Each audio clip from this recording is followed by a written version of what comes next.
Oh, Jesus, have a look at that one. Yeah, it's a bloody beautiful. Hello and welcome to the Pettoon channel. Get rid of that book and we're going to get straight down to it. I'm going to be talking about me rock and roll reminiscences. Chuck Berry today. Good old Chuck. We got some letters. A fairly critical letter from a sportsman out there, but we'll get to that later. And I've got a bit of drawing to do, so that'll be absolutely intriguing. But before then, here we go and get right into Ask Johnny. Well, here we are, Johnny, back at another episode of Ask Johnny at the Pettoon Studios. Are you feeling up to it? Yeah, good morning, Johnny. It's great to be here with you again. I'm supposing you want your coffee and donuts? Oh, yes, please.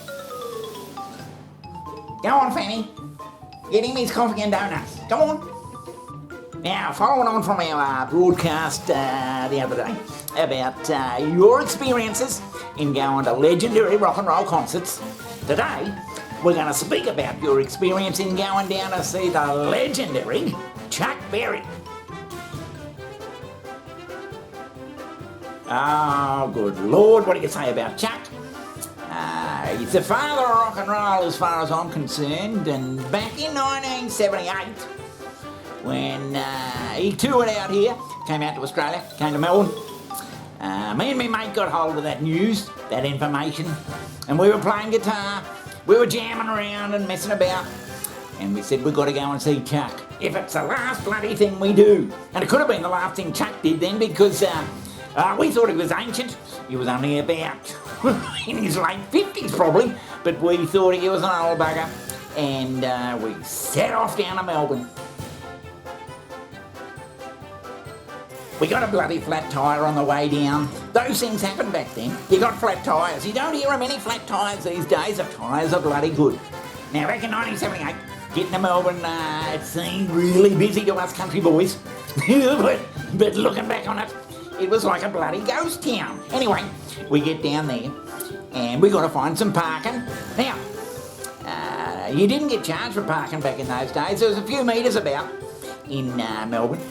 But my mate, he said, I'm not parking down there. It's going to cost us. And would have cost us about $2 probably.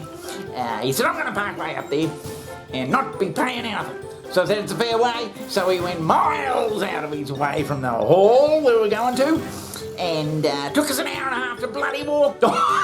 You're joking. Anyway, we arrived just in time, showed our tickets, no phones or anything bloody silly like that back in them days. We showed our actual tickets, and in we went.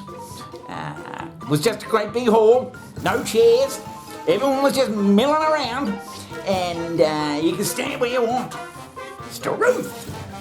There was a stage at the end of the hall, and people, as I said, were just milling around, and the support act come on, and they were a bunch of greasers. They're in leather jackets, and playing loud rock and roll, rockabilly, Chuck Berry type songs, and they were pretty good. I said to me, mate, they're a bloody good band, you know. Anyway, they played 20, 30 minutes or so, and there was all quiet. After a little while, the music started. It's the background music they sort of play. It started up, and the band that we just watched come back on.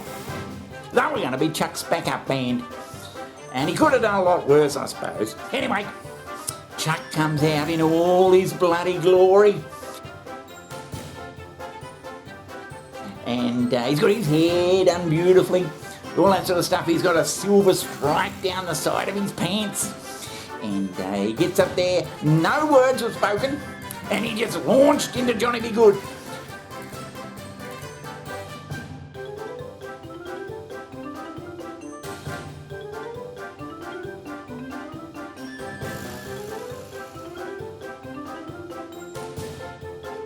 Of course, we were all jumping around and everything, and you could move right up to the stage and see old Chuck. He went through the whole repertoire. He did 45 minutes, no encores, and the only thing he said all night was at the end of the last song when he yelled into the microphone, "Dynamite!" Is that so? Struth. And off he went, and he never come back. 45 minutes, no talking, no encores. What a bloody show. But it's always stayed in me mind that we did get to see, in my opinion, the greatest rock and roller of all time. To this day, I've heard all sorts of guitar players, you name it, Hendrix, Clapton, all those blokes, Eddie Van Halen, everybody you can talk about. And there's only one guitar player I want to play electric guitar like, and that's Chuck. After 40 years, I still can't play the bloody thing like him. I can see you getting all emotional about it, Johnny. I can see that Chuck means a great deal to you, music-wise. But anyway, it's been great being here again with you. And even though your donuts were a bit bloody stale this time, I'm looking forward to coming and speaking to you next time. Yeah, thanks, Johnny. I get a little bit emotional talking about old Chuck. He's gone now. He's gone to that great big rock and roll stage in the sky with Elvis and Johnny and everyone else you can bloody think of. But it's been great having you here, and I look forward to talking to you again next episode. If you've got anything to talk about, anything to ask Johnny, as I've said before, send in your comments and we'll have a look at them. Yeah, good old Chuck. Rock and roll's poet.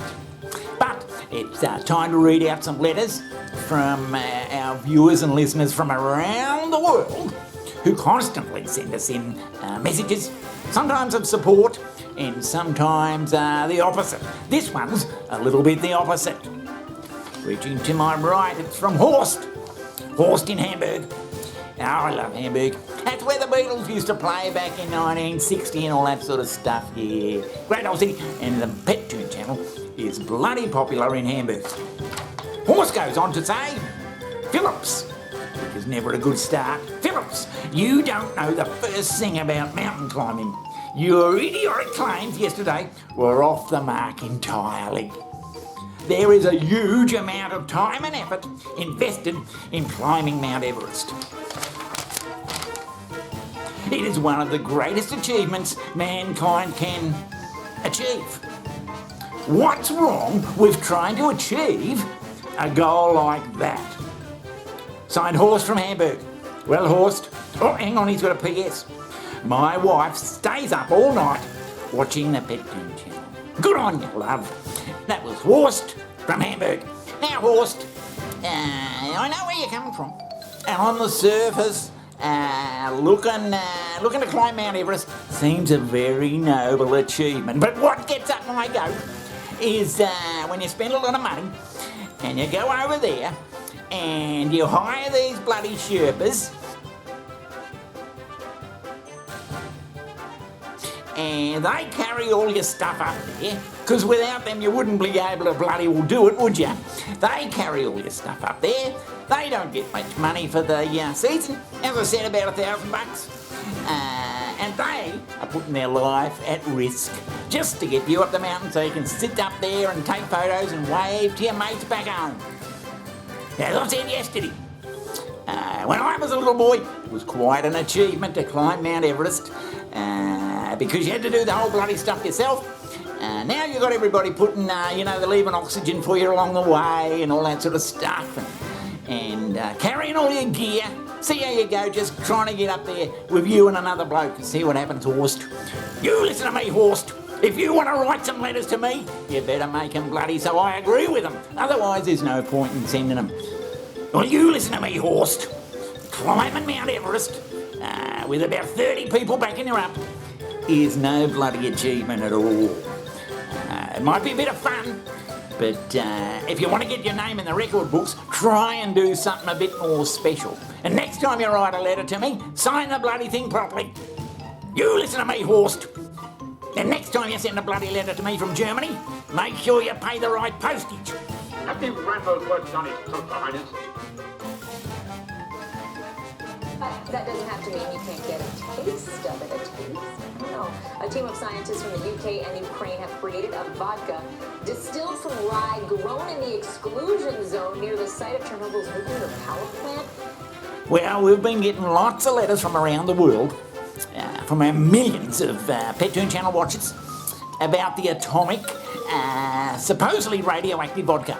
Now, I did a little bit of an expose on that a couple of days ago, and it's led to a lot of controversy, including this particular letter from Daphne, and she's in Brussels. Hello to all of Pet Channel fans in Brussels. We've got millions of them over there. Daphne says, Johnny, the Atomik vodka, is this freely available? I am desperate to get a hold of some. I will do anything to get a bottle of it. Love, Daphne. Well, Daphne, it seems you have a bit of a problem there. You're bloody desperate to get hold of this Atomik radioactive vodka. But my advice is don't get it and start easing up on the alcohol altogether. Yeah, now as I stated back then, I said I'd add a bit of the Atomik radioactive vodka, and I'm going to do a bit of a taste test today, just to show you that there's no harmful effects from it at all. Here, in this glass, I've got your standard cheap old vodka. You get down at the bottle shop for a few bucks. I'm going to taste it.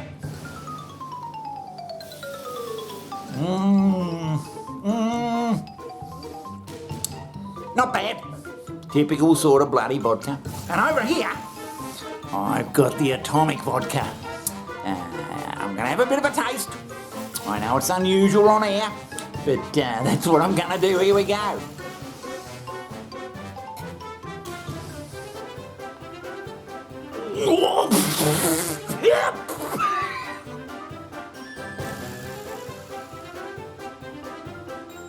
Yeah, well, thinking about all this rock and roll stuff gets me in a bit of a rock and roll mood for drawing.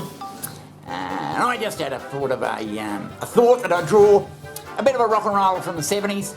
Someone who's just a conglomeration of a few different blokes. And I had a bit of a draw, and this is what came out.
Yeah, I know who he is. He looks a bit like Mick, Teeth and Woody, all combined. But it's been a great show. We've had our ups and downs, controversy, very opinionated, but it's been great overall, as I said. And I'll be seeing you next time here on the Pet Channel as soon as possible. See ya. Nothing rambles worse done his throat, Your Highness.